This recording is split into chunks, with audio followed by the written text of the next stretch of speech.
Hello, it says Ace fan here. Welcome to another playthrough. This time we'll be playing the one and only Yukikaze game. That's Yukikaze Yousei no Sora. I know, it's old, but it's the Yukikaze game.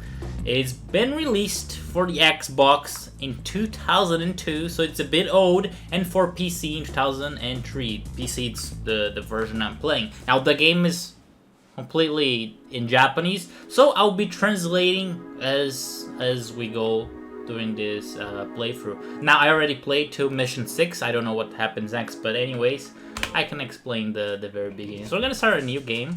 I like Japanese games, like it's all in Japanese, but the text, the menus are in English. I don't understand. So let's go start a new file. Yes, and we'll be starting on hard. I'll translate as we go, so the video doesn't get too long. If you want to see the original audio in Japanese, link is in the description. So, we've been fighting the planet of Fairy for like 33 years. That's the introduction to Yukikaze. Against an enemy that we don't know much about it, which is the gem. So 33 years ago, there was this hyperspace passage that just appeared in Antarctica, the South Pole, and the gem, they started attacking Earth from there.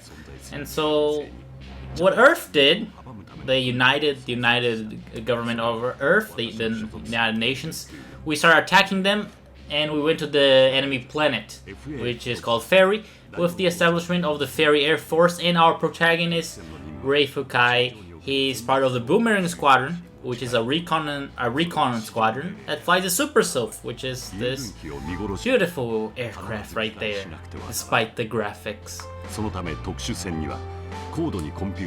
And it's talking about the abilities of the Super Sylph, because the aircraft is filled with super high-end computers just to gather data, but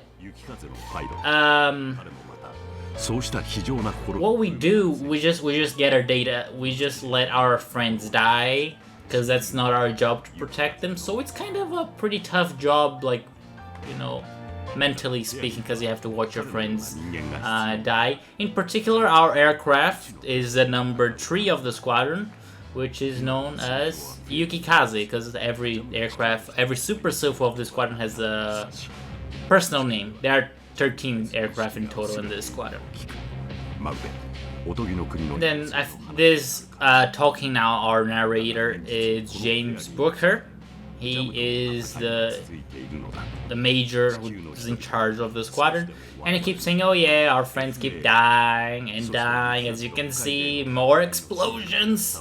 And he is sending a letter to Lane Jackson, who is a journalist on Earth, who wrote a book about the invasion of the gem. And because it happened 33 years ago, people seem to be forgetting about their threat to humanity.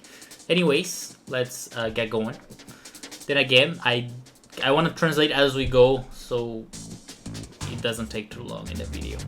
I know some people like to listen to the original, but it's in the description. Start on hard, because I already learned how to fly in this game. It's kind of tricky because I'm playing on the keyboard, but it's doable. So let's go mission number 1. It's just route recon. It's fine.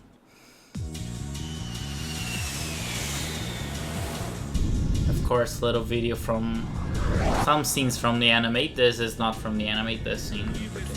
That's from the anime. And they just put these things there, like, but it's cool. But it doesn't matter, it has nothing to do with the story, just random. And then he's saying, "Oh, you came here, Second Lieutenant Fukai.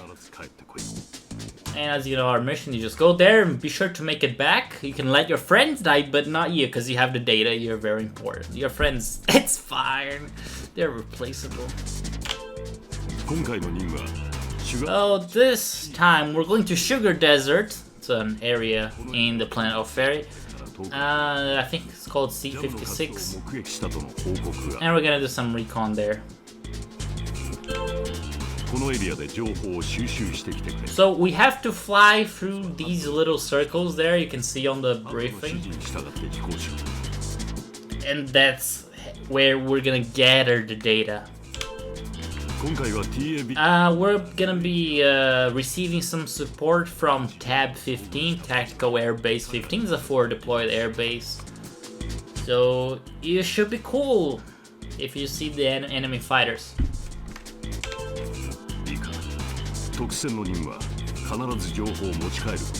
And they're saying again, your job is just to get the data and come back. Come back alive, it's the important thing. Their friends don't care about them, it's fine. They fly the cheap planes. Okay, on the selection, we can only choose one plane, which is the FFR-31 Super Sylph. There's a Sylphid and there's a Super Sylph, which is more expensive, has all the electronics. But you can choose the set for your weapons.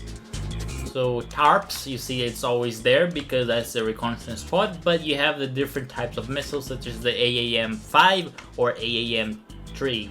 They're both air-to-air missiles, just their range that is different. I'm gonna go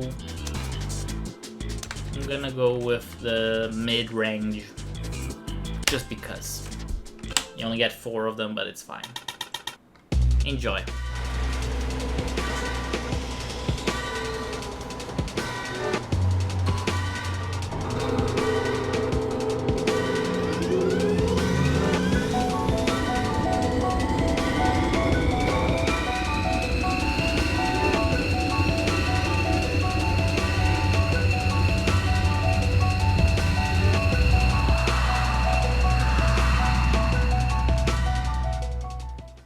I hope you have enjoyed that. That's straight out from the anime. And they have the clearance, communications, and stuff.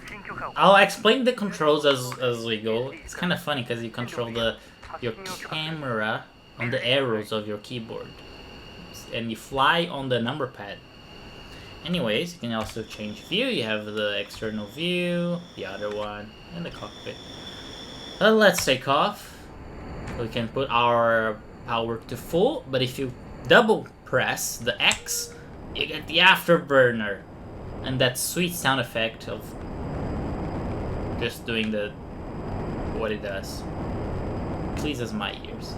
And yeah, I know the graphics. You can switch the camera. You can see below. Oh my god. It's horrible. But it's okay, it's from the early 2000s. It's from, I think, after Ace Combat 4. Or Ace Combat 5. Alright, we have entered the operation area. The radar's pretty cool, because you can change the zoom like this, in and out. You see there's 2 aircraft coming from before. I'm not sure if they're jammed. I've played until Mission 6, but I think those are decoys, are they? No, they're not. Alright, it's kind of cool. You see the missiles, you know, going to the target. The HUD is pretty sweet, as you can see. I really like the format. Alright, they launched some missiles. I don't think they're decoys. Talking about decoys, let's use them. Because I'm not sure if it's even possible to evade missiles in this game without using flares. I just used 2 of them on the decoy. You can see on the top of the throttle, on the power. And we cleared the area. Hey, great. Where are our friends? Look, Yukikaze is not supposed to be engaging the enemy. Seriously. And now you can see the fin comes out. Someone mentioned that in the other video. That's the tarps. That's the, I think it's Tactical Aerial Reconnaissance Pod System, I think. Now the thing that I kind of don't like is we have to be under 600 knots in order to use the tarps, which is kind of stupid. I don't know why. So I'm gonna slow down a little bit. You can also see the air brake there. Very effective in slowing you down. But that's what they're doing. And as far as controls goes, it's a little bit hard to control the plane in this game. First, because you're using the number pad, which is a little bit unusual, but it's okay. But the yaw in this game is just horrible. Oh, did I just skip towards? Yeah, I was too fast. See, it only activates once you are under 600 knots. So I should reduce a little bit. I think you also should be a little bit level. I like the HUD you can see on the the screens on the aircraft. They actually move. You can see the radar moving left and right, and you can see the code text there. Pretty cool, just like in the anime. Now, yes, it's a little bit boring just flying around, doing this data collection. Go to the next one.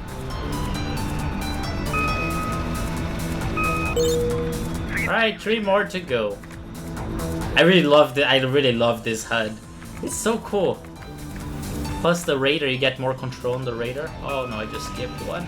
Oh yeah, we got it. Okay, fine. That's how the effect, the HUD is pretty smooth. And one more. One more and we are out of here.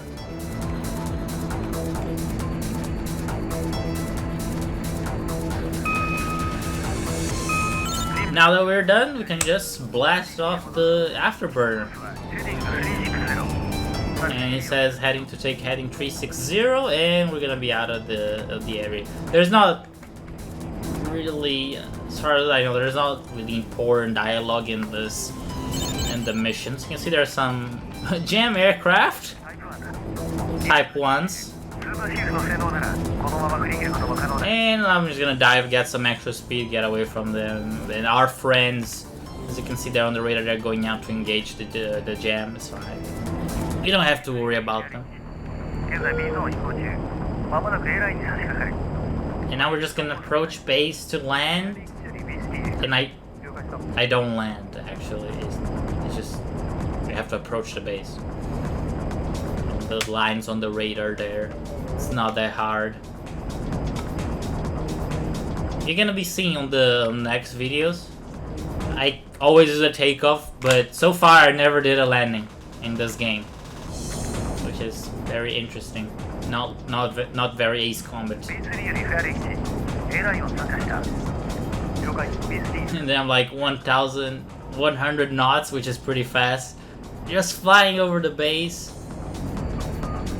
Am I not gonna land? And yeah, we landed.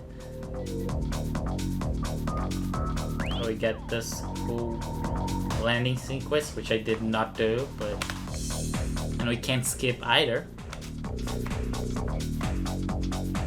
Let's go for the debriefing. It kind of takes a while for it to start, like some 10 seconds for Major Brooker to come in. 15. Disappointed, Major. 情報分析の結果、このエリアではジャムに大きな動きがないことが分かった。当面の間、特殊戦による紹介は必要ないだろう。